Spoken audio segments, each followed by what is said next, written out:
سلام به شما دوستان عزیز و همراهان گرامی. امیدوارم که هر جا هستین حالتون خوب و خوش باشه. من امروز دارم نونخامه‌ای درست میکنم. اگر شما هم دوست دارین با من همراه باشین تا با همدیگه یه نونخامه‌ای خوشمزه رو آماده کنیم. خب من یه مقدار آب دارم میریزم داخل یه ماهیتابه. ماهیتابه رو گذاشتم روی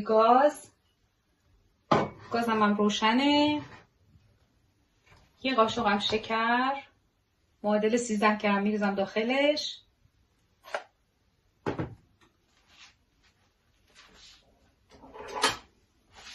اینجا کرم دارم، کرم میریزم داخلش.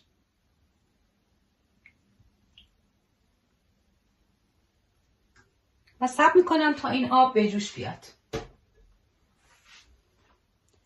وقتی این دوره هاش شروع کرد به جوش زدن ریز ریز یعنی دیگه آماده است و من باید آردمو بهش اضافه کنم. حالا بهتون نشون میدم دوباره. خب الان آب شروع کرده به جوش زدن یعنی جوشیدن دیگه. من آردو یک مرتبه بهش اضافه میکنم. ماهیتابه‌تون هم حتما یه ماهیتابه بزرگ بگیرین و اینو البته سریع هم بزنین. یه ماهیتابه بزرگ بگیرین به خاطر اینکه راحت بتونین اینو هم بزنین. باید سعی کنین که اینا گلوله نشن.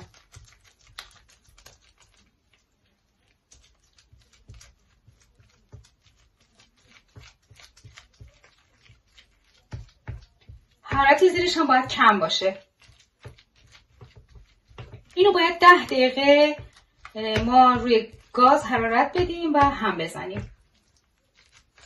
کاملا باید زیر و رو کنیم و اگر که گلوله شده باشه گلوله ها باز میشن با این کار. و به این هم زدن 10 دقیقه روی گاز اینطوریه اصطلاحاً میگن داغ زدن. باید مرتب خمیر رو باز کنیم. با همین لیسک اینطوری بکشیم کف ماهیتابه تا گلوله ها باز بشن و بعد دوباره جمعش کنیم. فقط دقت کنید که حتما باید حرارت زیرش کم باشه.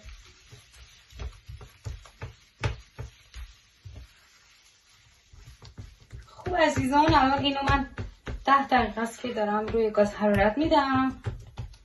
دیگه بسشه. و الان برش میدارم میریزم توی یه دونه ظرف دیگه و میذارم یه مقدار خنک بشه یعنی از این داغی بیفته. بعد بهتون میگم که باید چی کارش کنیم.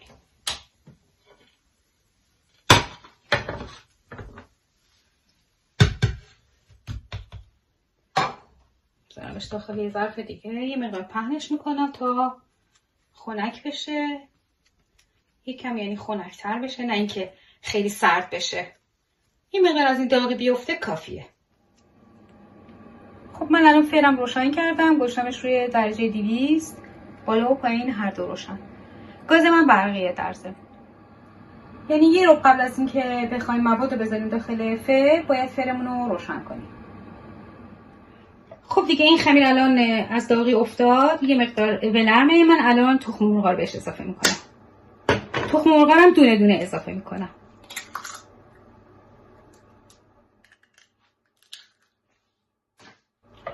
خب تخم مرغ اول رو میزنم.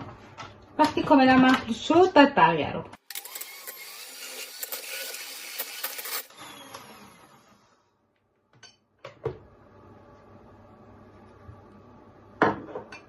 حالا دومی رو میزنم.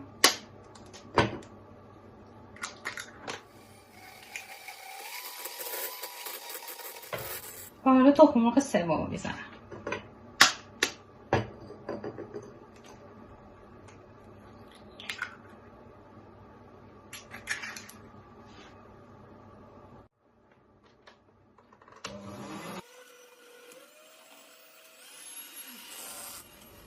حالا من تخم مرغ سومم زدم ولی خمیر من سفته به خاطر همین چهارمی رو باید اضافه کنم. ولی تخم مرغ چهارم رو من همش رو با هم دیگه نمیریزم.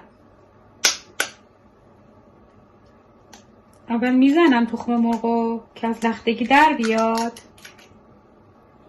بعد کم کم تخم مرغ رو اضافه میکنم.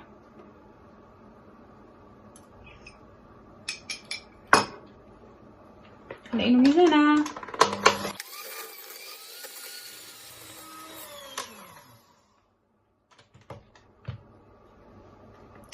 و هنوز یه مقدار سفته من بقیه‌شم میریزم. یعنی برای من 4 تا تخم مرغ استفاده شد.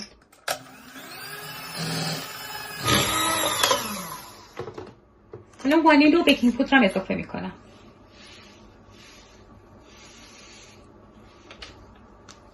یه قاشق چای خوری وانیل میریزم.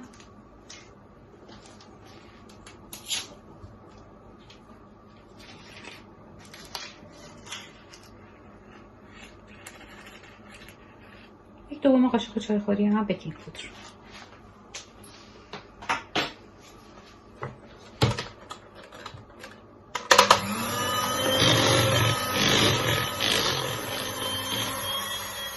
خب دیگه الان دیگه خمیرمون به همون غلظت که میخواستیم رسیده و وقتی که از توی این همزن رو از توی خمیر در میارم ببینید که به شکل وی در میاد و اینطوری حالت میگیره. همین الان دیگه بسش میشه. یعنی خب الان یه مقدار از خمیر یه دونه گیف گذاشتم داخل یه دونه لیوان، سرش هم ماسوره گذاشتم. حالا از خمیر رو میریزم داخل این گیف و پایپ میکنم روی سینی فرمون.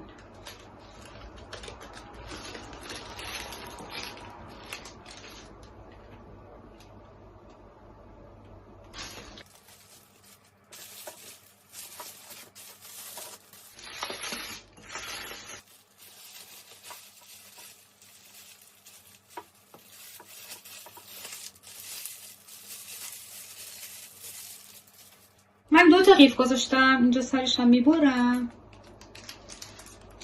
که این راحت در بیاد. کاغذ رخری من انداختم کف قالبم. حالا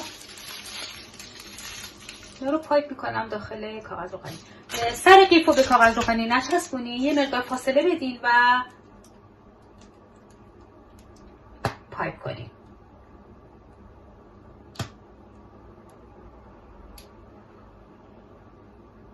یه مقدار با هم دیگه باید فاصله بدین داخل قالب به خاطر اینکه اینا پف میکنن و بزرگتر میشن.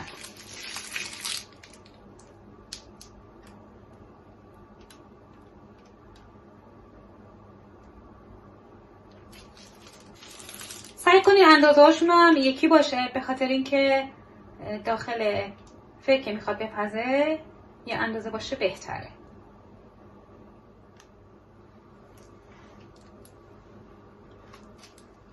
خب من همه رو پایپ کردم داخل قالب. حالا نوک انگشتم و یه مقدار آب میزنم، خیس میکنم. این نوکاش که اینجوری تیز شده رو با نوک انگشتم یه مقدار با آب میزنم که بخوابن، به خاطر اینکه اگه این کارو نکنیم اینو میسوزن.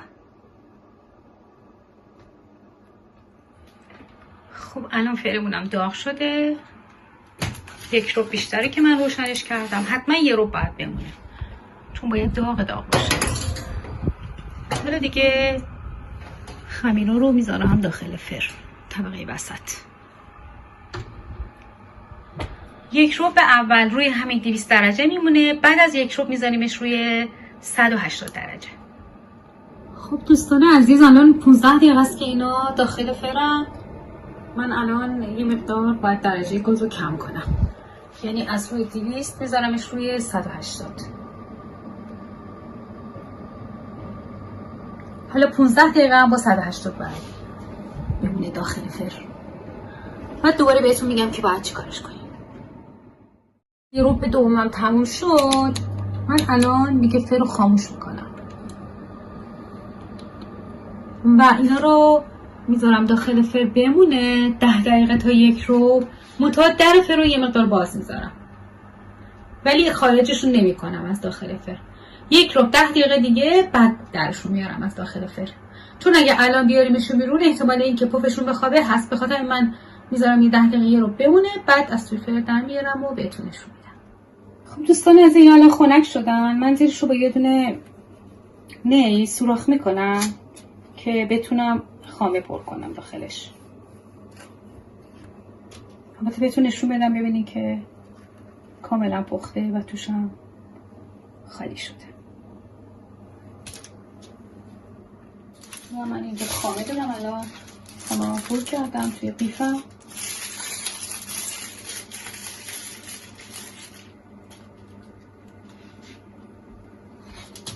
این سوراخه لیپم بزرگ شده. رو فشار میدم و داخل اینو پر خامه میکنم. کامل فشار میدیم که داخلش پر خامه بشه.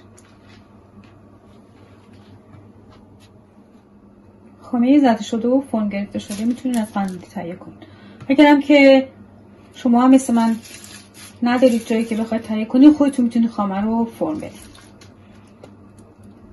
اگر بلد نیستین برام تو کامنت ها بنویسین که براتون ویدیو بگیرم و بهتون نشون بدم. حالا دیگه من همه رو زیراشو سوراخ میکنم و پر از خامه میکنم، باز بهتون نشون میدم. سری بعدی هم یعنی سری دومم خنک بشه، همه رو با هم دیگه درست میکنم و دوباره بهتون نشون میدم. عزیزان همونطور که میبینین شیرینیامون آماده شد، خیلی هم خوشمزه شده، جای همتون واقعا خالی. مرسی که منو همراهی میکنین. اگر از این ویدیو خوشتون اومده لطفاً کانال منو سابسکرایب کنید، لایک کنید و زنگولش هم فعال کنید که هر ویدیویی میذارم ازش مطلع بشین. ازتون خیلی ممنون میشم. به خدای بزرگ میسپارمتون. خدا یار و نگهدار همگیتون.